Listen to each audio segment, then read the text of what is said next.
اب مسئلہ ہے مومنین کا. جو لوگ ایمان لے آئے اب ان میں انبیاء ہیں وہ معصوم ہیں، شہداء ہیں ان کے لیے اللہ کا جنت کا وعدہ ہے، حضور کے صحابہ ہیں وہ محفوظ ہیں، ان پر بھی اللہ راضی ہے، ان کے لیے بھی جنت ہے. اب یہ ہے کہ ایک آدمی مومن ہے، کلمہ بھی پڑھتا ہے، عقیدہ بھی صحیح ہے، لیکن گناہگار ہے، نعوذ باللہ اس سے قتل ہو گیا، اور قاتل کی سزا جو ہے وہ جہنم ہے.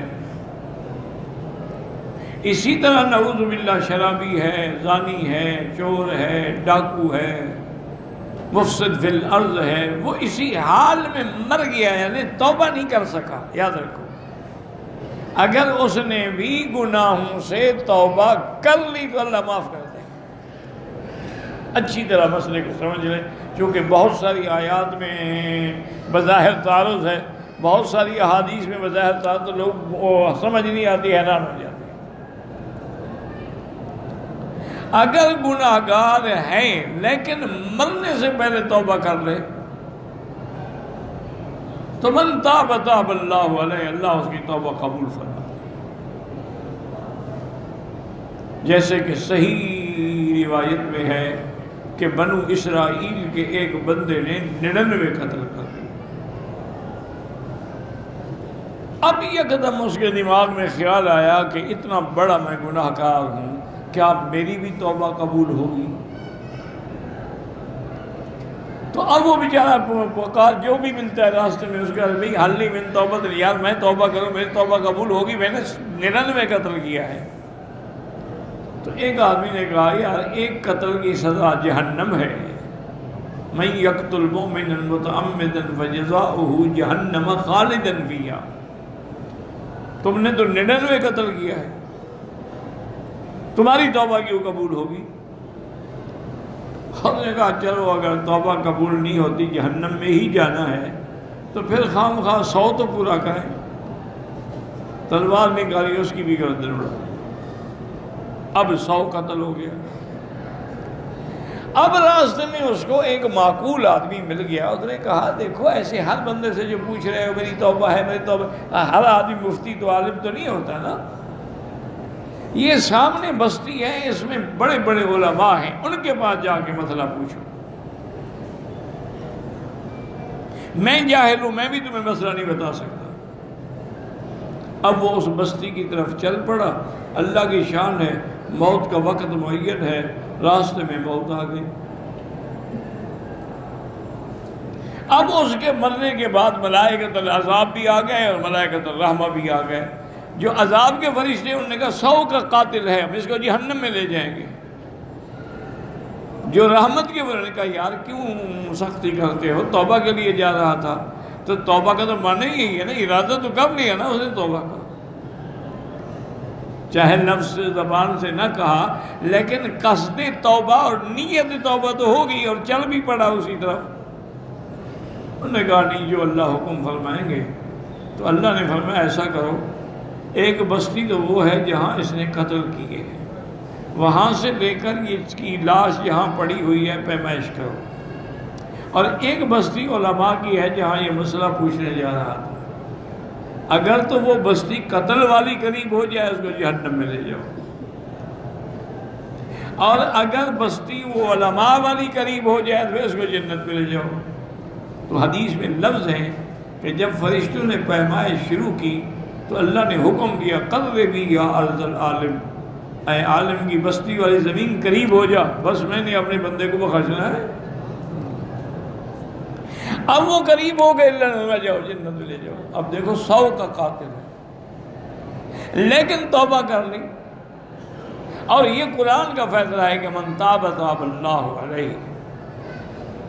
اسی طرح صحیح حدیث مبارک ہے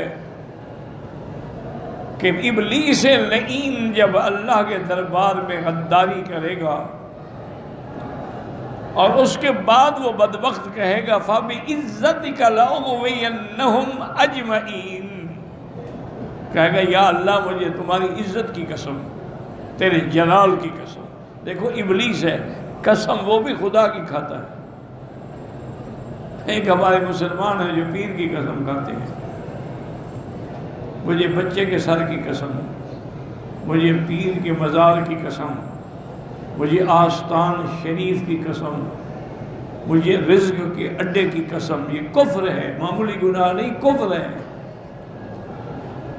غیر اللہ کی قسم کھانا جو ہے وہ کفر ہے۔ من حلف بغیر اسم اللہ فقد کفر۔ وہ دیکھیں ابلیس ہے، لعین ہے، مردود ہے، مرجوم ہے، لیکن قسم اللہ کی کھا رہا ہے۔ فَبِعِزَّتِكَ لَأُغْوِيَنَّهُمْ، مجھے آپ کی عزت و جلال کی قسم ہے، میں تیرے بندوں کو گمراہ کر دوں گا، سب کو گمراہ کر دوں گا، ہاں تیرے جو خاص بندے ہیں وہ بچ جائیں گے۔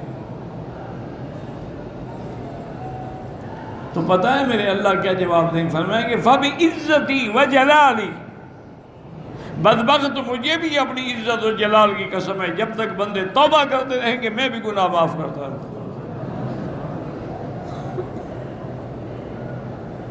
بڑے سے بڑا گناہ ہے لیکن توبہ کر رہی تو بس معاف ہو۔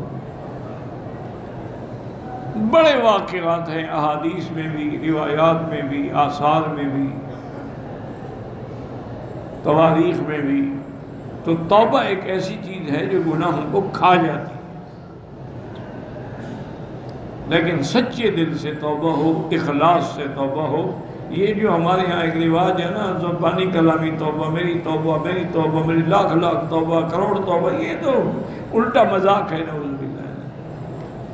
میری ہر گناہ سے توبہ، اور جیب میں سگریٹ پہ ڈبی بھی موجود ہے ہر گناہ سے توبہ۔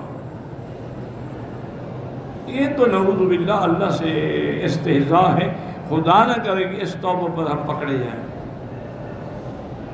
اسی لیے بزرگوں نے لکھا ہے استغفارنا یحتاج الی الاستغفار، ہم جو استغفار اور توبہ کرتے ہیں اس کے لیے ہمیں پھر توبہ کرنی چاہیے کہ جھوٹی توبہ کر رہے ہیں۔ تو اب مسئلہ اچھی طرح سمجھ لیں کہ ایک آدمی گناہ گار ہے، قاتل ہے، شرابی ہے، زانی، کیا مرنے سے پہلے توبہ کر لی تو اللہ توبہ قبول کر کے معاف کر دے۔ اچھا ایک آدمی ہے گناہ گار ہے اور توبہ بھی نہیں کر سکا، گناہ گار ہے لیکن توبہ بھی نہیں کر سکا۔ جیسے خدا نہ کرے بعض اوقات آدمی نشے میں ہوتے ہیں، اتنا پی جاتے ہیں کہ اسی میں مر جاتے ہیں۔ اب وہ توبہ کہاں کرے گا، وہ تو نشے میں مر گیا۔ بعض آدمی ایسے ہوتے ہیں، اللہ معاف کرے کہ زنا کر رہے تھے، گھر والا آ گیا اور ماری گولی، دونوں کو مار دیا، دونوں مر گئے۔ اس حالت میں کہاں وہ توبہ کرے گا؟ ڈاکہ ڈالنے گئے، گھر والے جاگ گئے، فائرنگ کا تبادلہ ہوا، مر گئے، کہاں توبہ ہوگی؟ ایک وہ لوگ ہیں جو گناہ میں ہیں لیکن توبہ بھی نہیں کر سکے۔ میں نے شاید پہلے بھی بتایا تھا کہ مولوی اسماعیل شیعہ سے میری ملاقات ہوئی۔ یہ شیعہ کا بہت بڑا مناظر بھی تھا، بہت بڑا مولوی بھی تھا ان کا، بس بدبخت قسمت بھیڑی، حالانکہ دارالعلوم دیوبند کا پڑھا ہوا تھا، وہاں سے فارغ التحصیل تھا، بعد میں شیعہ ہو گیا۔ بہرحال میری ٹرین میں ملاقات ہو گئی، ایک ڈبے میں بڑی احترام اکرام سے مجھے ملا۔ تو میں نے کہا کہ مولوی اسماعیل تمہیں کیا ہو گیا؟ اتنا پڑھا لکھا آدمی، دارالعلوم دیوبند کا فارغ، اور یہ تم نے کون سا مذہب قبول کر لیا؟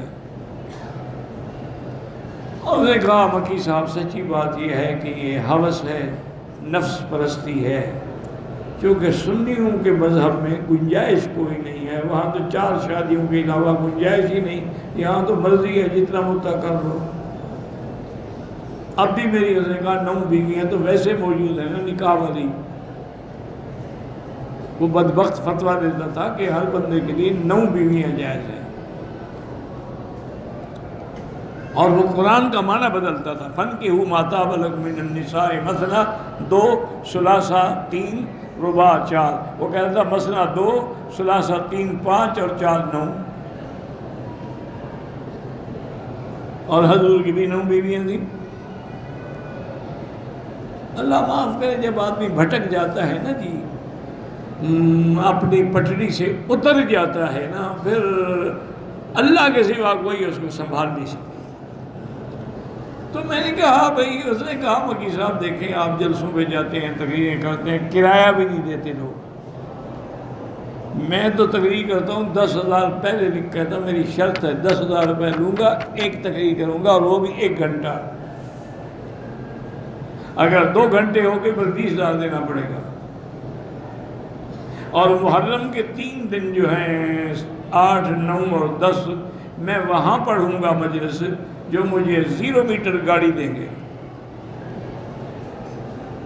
اس نے کہا میں تو اس لیے شیعہ ہوا ہوں، مجھے پتہ ہے کہ یہ مذہب نہیں ہے، یہ جھوٹا مذہب ہے، یہ تو ایک تحریک ہے، لیکن میں مرنے سے پہلے توبہ کر لوں گا، ابھی تو زندگی ہے، جوانی ہے، کچھ کھا پی لوں۔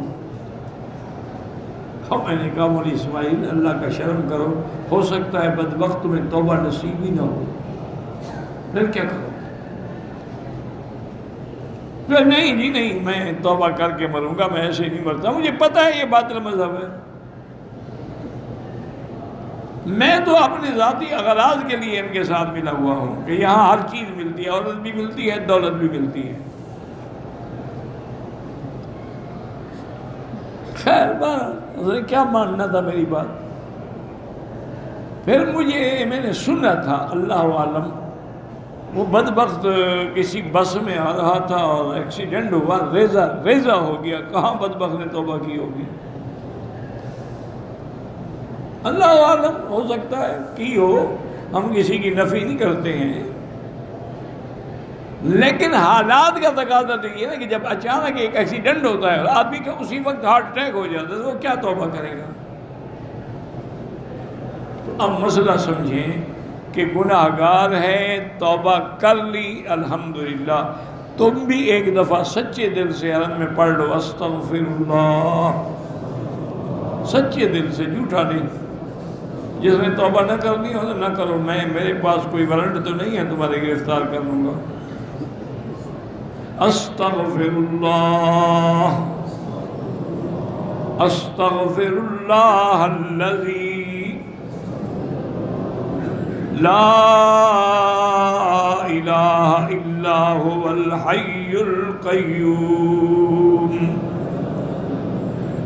واتوب الیہ، استغفر اللہ ربی العظیم من کل ذنب واتوب الیہ۔ جب توبہ کرتے ہو گناہ بھی معاف ہو جاتے ہیں اور مالک بھی خوش ہو جاتے ہیں۔ صحیح حدیث میں اللہ افرح بتوبت عبد، اللہ اپنے بندے کی توبہ پہ خوش ہوتے ہیں اور فرماتے ہیں ملائکہ دیکھو علم عبدی ان لہ سید یغفر الذنوب، دیکھو میرا بندہ سر سجدے میں ڈالے ہوئے توبہ کر رہا ہے، اس کو پتہ لگ گیا ہے کہ میرا بھی کوئی ہے چھڑانے والا، معاف کرنے والا، تو تم گواہ ہو جاؤ میں نے معاف کر دیا۔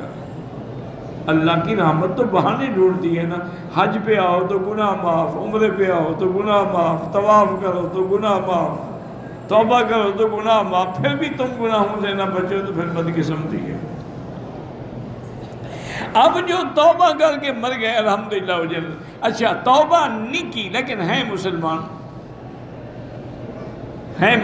پکا عقیدہ ٹھیک ہے، اب ان کے لیے قرآن یہ کہتا ہے کہ فیصلہ یہ ہے کہ ان اللہ لا یغفر ان یشرک بہ ویغفر ما دون ذلک لمن یشاء، اللہ مشرک کو تو معاف نہیں کریں گے، اس کے علاوہ جتنے گناہ ہیں اب اللہ کی مرضی ہے کہ بغیر سزا کے معاف کر دے،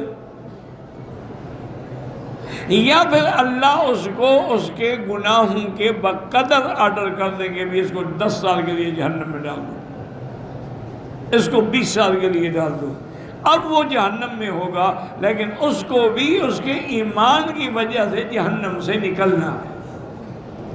اب وہ کیسے نکلے گا؟ یا تو خالص اللہ کی رحمت سے، یا پھر شفاعت انبیاء سے، صلحاء شفاعت کریں گے، انبیاء شفاعت کریں گے، اللہ کے قرآن کی صورتیں شفاعت کریں گی، حافظ قرآن شفاعت کریں گے، علماء شفاعت کریں گے، تو اس طرح پھر اللہ ان کو بھی جہنم سے نکال دیں گے۔